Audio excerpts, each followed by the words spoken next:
මාතලේ ශාන්ත Thomas විද්‍යාලයට bus රථයක් මිලදී ගැනීම සඳහා මාතලේ ශාන්ත තෝමස් විද්‍යාලයේ ආදි ශිෂ්‍ය සංගමය විසින් කරනු ලබන මෙහෙවර පිළිබඳව කෙටි වචන ස්වල්පයක් කතා කිරීමට ලැබීම ඉතාමත් විදුහල්පතිවරයා ලෙස මා ඉතාමත්ම සතුටටපත් වෙනවා.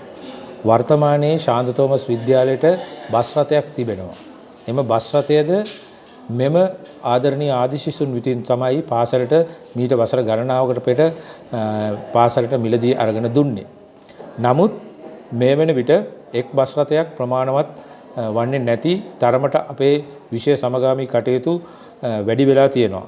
උදාහරණයක් ලෙස ඊයේ දිනේදී ක්‍රිකට් කණ්ඩායම හලාවත ක්‍රිකට් තරගයක් සඳහා පිටව ගියා. එදිනම බැඩ්මින්ටන් කණ්ඩායම බණ්ඩාරගම තරග සඳහා පිටත්ව ගිය අතර එදිනම බටහිර තූර්යවාද ඛණ්ඩය රන්ටැබේ බලා පිටත්ව ගියා. ඒ සඳහා අපිට ලක්ෂ 3.5 විතර අතිරේක ප්‍රවාහන වැයක් දැරීමට සිදු වුණේ මේ බස් රථයක් නැතිකම නිසා.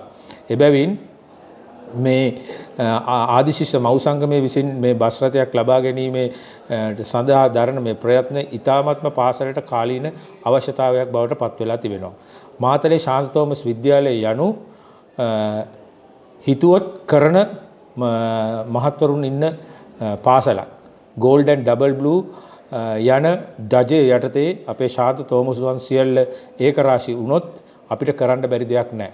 ඒ නිසා මේ මාතලේ ශාන්ත තෝමස් විද්‍යාලයට බස් රථයක් ලබා ගැනීමේ ව්‍යාපෘතිය සඳහා ආදි තෝමසුවෙක් ලෙස ඔබගේ හැකි දායකත්වයේ පුළුවන් තරම් ලබා දෙන්න. ශාන්ත තෝමස් විද්‍යාලයේ නොවුනත් අපේ ආචාර්ය මණ්ඩලයේ සමාජිකාවන්ද මෙම බස් රථය ලබා ගැනීමේ ව්‍යාපෘතියට තම සක්‍රීය දායකත්වය මේ වන විට ලබා දෙමින් පවතිනවා. ඒ හින්දා ශාන්ත තෝමසුවන් ලෙස අපි කෙසේ හෝ ඊට වඩා වැඩි දායකත්වයක් ලබා දිය යුතුයි කියලා මා සිතනවා. ඒ හින්දා අපි ඔක්කොම එකට ගොනු වෙමු.